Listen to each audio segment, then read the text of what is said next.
ओम शांति। 11 दिसंबर 2024 के ईश्वरीय महावाक्य पहले सुनते हैं मुरली के मुख्य पॉइंट्स। बाबा ने कहा, जिन बच्चों को मैंने सुख में भेजा था वही अब दुखी बन पड़े। ड्रामानुसार फिर से आया हूँ तुमको सदा सुखी बनाने, इसलिए यह सहज ज्ञान और सहज योग सिखलाता हूँ। बच्चे योग सीखकर फिर औरों को सिखलाते हैं। अब जितना जो चाहे पुरुषार्थ कर ऊंच पद पा सकते हैं। फिर चाहे कोई सूर्यवंशी चाहे चंद्रवंशी में सीट रिजर्व करे, यह सारा पुरुषार्थ पर मदार है। फिर बाबा ने कहा, अभी तुम अपनी बेहद की तकदीर बना रहे हो, और वह भी ऐसी जो 21 जन्म अपना ही राज्य भाग्य भोगेंगे। परंतु ऐसे कभी नहीं सोचना कि जो ड्रामा में होगा मिल जाएगा। नहीं, पुरुषार्थ करना है। जब बाप को मदद देंगे तभी तो तुम पद पाएंगे। जो बच्चे बाबा से आदि मध्य अंत का ज्ञान सुनकर फिर औरों को सुनाते हैं, इसे ही शंख ध्वनि कहा जाता है। लास्ट में बाबा ने कहा, सभी बातों की स्क्रीन है मन मना भव। योग में रहना तो अच्छा है ना। शिव बाबा का भंडारा है तो उनको याद कर भोग लगाना चाहिए, तभी बाप की याद रहेगी। इस ब्राह्मण कुल को कभी कलंकित नहीं करना। गृहस्थ में रहते ज्ञान तलवार को बीच में रखते हुए चलना है। और अब सुनते हैं महावाक्यों को विस्तार से। मुरली का सार। मीठे बच्चे, बाप का मददगार बन इस आयरन एजिड पहाड़ को गोल्डन एजिड बनाना है। पुरुषार्थ कर नई दुनिया के लिए फर्स्ट क्लास सीट रिजर्व करानी है। प्रश्न, बाप की फर्ज अदाई क्या है? कौन सा फर्ज पूरा करने के लिए संगम पर बाप को आना पड़ता है? उत्तर, बीमार और दुखी बच्चों को सुखी बनाना, माया के फंदे से निकाल घनेरे सुख देना, यह बाप की फर्ज अदाई है जो संगम पर ही बाप पूरी करते हैं। बाबा कहते, मैं आया हूँ तुम सबका मर्ज मिटाने, सब पर कृपा करने। अब पुरुषार्थ कर 21 जन्मों के लिए अपनी ऊंची तकदीर बना लो। गीत। भोलेनाथ से निराला कोई और नहीं। ओम शांति। भोलानाथ शिव भगवानुवाच। ब्रह्मा मुख कमल से बाप कहते हैं, यह वैरायटी भिन्न भिन्न धर्मों का मनुष्य सृष्टि झाड़ है ना। इस कल्प वृक्ष अथवा सृष्टि के आदि मध्य अंत का राज बच्चों को समझा रहा हूँ। गीत में भी इनकी महिमा है। शिव बाबा का जन्म यहाँ है। बाप कहते हैं, मैं आया हूँ भारत में। मनुष्य यह नहीं जानते कि शिव बाबा कब पधारे थे, क्योंकि गीता में श्री कृष्ण का नाम डाल दिया है। द्वापर की तो बात ही नहीं। बाप समझाते हैं, बच्चे 5000 वर्ष पहले भी मैंने आकर के यह ज्ञान दिया था। इस झाड़ से सभी को मालूम पड़ जाता है। झाड़ को अच्छी रीति देखो। सतयुग में बरोबर देवी देवताओं का राज्य था। त्रेता में राम सीता का है। बाबा आदि मध्यंत का राज बतलाते हैं। बच्चे पूछते हैं, बाबा हम माया के फंदे में कब फंसे? बाबा कहते हैं, द्वापर से। नंबरवार फिर दूसरे धर्म आते हैं, तो हिसाब लगाने से समझ सकते हैं कि इस दुनिया में हम फिर से कब आएंगे। शिव बाबा कहते हैं, मैं 5000 वर्ष बाद आया हूँ संगम पर अपना फर्ज निभाने। सभी जो भी मनुष्य मात्र हैं सभी दुखी हैं, उसमें भी खास भारतवासी। ड्रामानुसार भारत को ही मैं सुखी बनाता हूँ। बाप का फर्ज होता है बच्चे बीमार पड़े तो उनकी दवा दरमल करना। यह है बहुत बड़ी बीमारी। सभी बीमारियों का मूल ये 5 विकार हैं। बच्चे पूछते हैं, यह कब से शुरू हुए? द्वापर से। रावण की बात समझानी है। रावण को कोई देखा नहीं जाता, बुद्धि से समझा जाता है। बाप को भी बुद्धि से जाना जाता है। आत्मा मन बुद्धि सहित है। आत्मा जानती है कि हमारा बाप परमात्मा है। दुख सुख लेप छेप में आत्मा आती है। जब शरीर है तो आत्मा को दुख होता है। ऐसे नहीं कहते कि मुझ परमात्मा को दुखी मत करो। बाप भी समझाते हैं कि मेरा भी पार्ट है। कल्प कल्प संगम पर आकर मैं पार्ट बजाता हूँ। जिन बच्चों को मैंने सुख में भेजा था वह दुखी बन पड़े हैं, इसलिए फिर ड्रामानुसार मुझे आना पड़ता है। बाकी कच्छ मच्छ अवतार यह बातें हैं नहीं। कहते हैं परशुराम ने कुल्हाड़ा ले क्षत्रियों को मारा। यह सब है दंत कथाएं। तो अब बाप समझाते हैं मुझे याद करो। यह है जगत अम्बा और जगत पिता। मदर और फादर कंट्री कहते हैं ना। भारतवासी याद भी करते हैं, तुम मात पिता हम बालक तेरे, तुम्हारी कृपा से सुख घनेरे तो बरोबर मिल रहे हैं। फिर जो जितना पुरुषार्थ करेंगे, जैसे बाइस्कोप में जाते हैं, फर्स्ट क्लास का रिजर्वेशन कराते हैं ना। बाप भी कहते हैं चाहे सूर्यवंशी चाहे चंद्रवंशी में सीट रिजर्व कराओ, जितना जो पुरुषार्थ करे उतना पद पा सकते हैं। तो सब मर्ज मिटाने बाप आए हैं। रावण ने सबको बहुत दुख दिया है। कोई भी मनुष्य मनुष्य की गति सदगति कर ना सके। यह है ही कलयुग का अंत। गुरु लोग शरीर छोड़ते हैं, फिर यहाँ ही पुनर्जन्म लेते हैं, तो फिर वह औरों की क्या सदगति करेंगे? क्या इतने सभी अनेक गुरु मिलकर पतित सृष्टि को पावन बनाएंगे? गोवर्धन पर्वत कहते हैं ना, यह माताएं इस आयरन एजिड पहाड़ को गोल्डन एजिड बनाती हैं। गोवर्धन की फिर पूजा भी करते हैं। वह है तत्व पूजा। सन्यासी भी ब्रह्म अथवा तत्व को याद करते हैं, समझते हैं वही परमात्मा है, ब्रह्म भगवान है। बाप कहते हैं यह तो ब्रह्म है। ब्रह्मांड में तो आत्माएं अंडे मिसल रहती हैं। निराकारी झाड़ भी दिखाया गया है। हर एक का अपना अपना सेक्शन है। इस झाड़ का फाउंडेशन है भारत का सूर्यवंशी चंद्रवंशी घराना। फिर वृद्धि होती है। मुख्य हैं 4 धर्म। तो हिसाब करना चाहिए कौन कौन से धर्म कब आते हैं। जैसे गुरु नानक 500 वर्ष पहले आए, ऐसे तो नहीं सिख लोग कोई 84 जन्म का पार्ट बजाते हैं।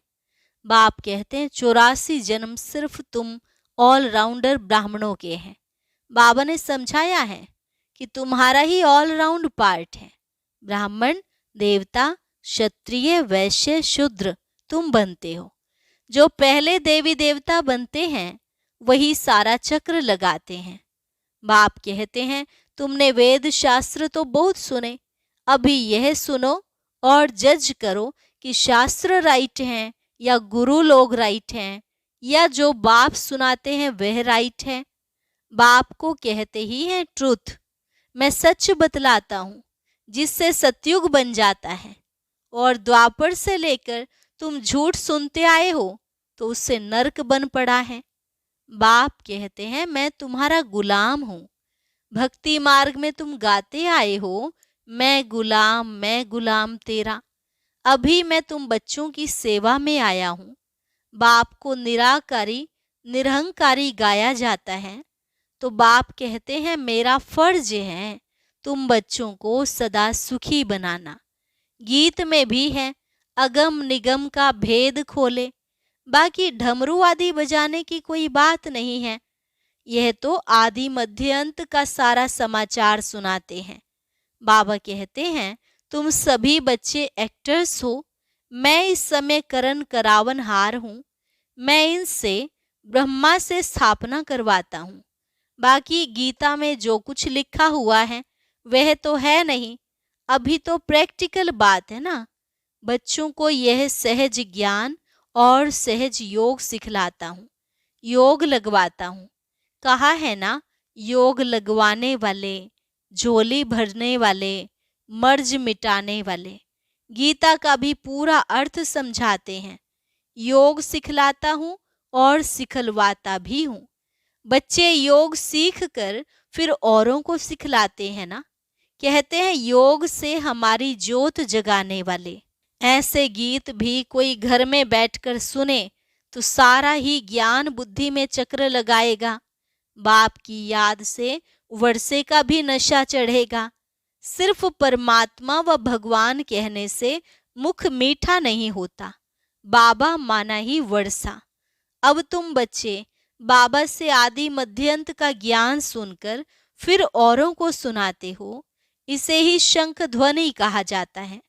तुमको कोई पुस्तक आदि हाथ में नहीं है, बच्चों को सिर्फ धारणा करनी होती है। तुम हो सच्चे रूहानी ब्राह्मण, रूहानी बाप के बच्चे। सच्ची गीता से भारत स्वर्ग बनता है। वह तो सिर्फ कथाएं बैठ बनाई हैं। तुम सब पार्वतियां हो, तुमको यह अमर कथा सुना रहा हूं। तुम सब द्रौपदियां हो, वहां कोई निर्वस्त्र होते नहीं। कहते हैं तब बच्चे कैसे पैदा होंगे?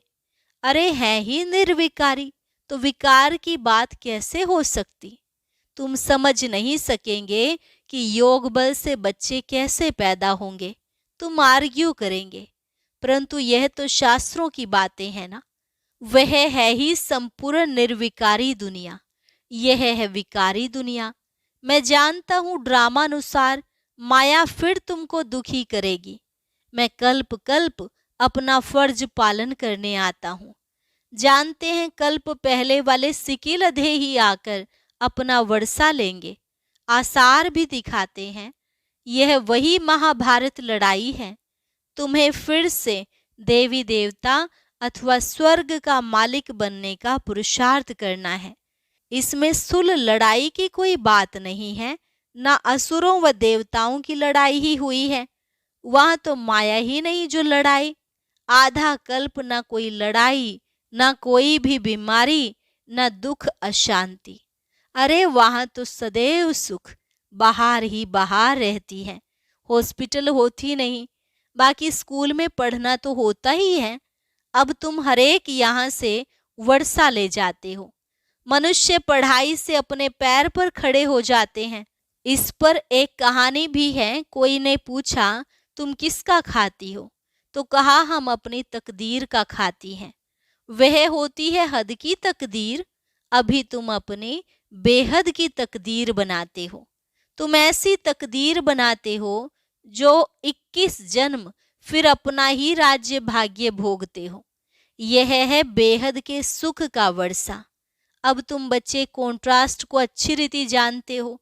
भारत कितना सुखी था, अब क्या हाल है। जिन्होंने कल्प पहले राज्य भाग्य लिया होगा वही अब लेंगे। ऐसे भी नहीं कि जो ड्रामा में होगा वो मिलेगा, फिर तो भूख मर जाएंगे।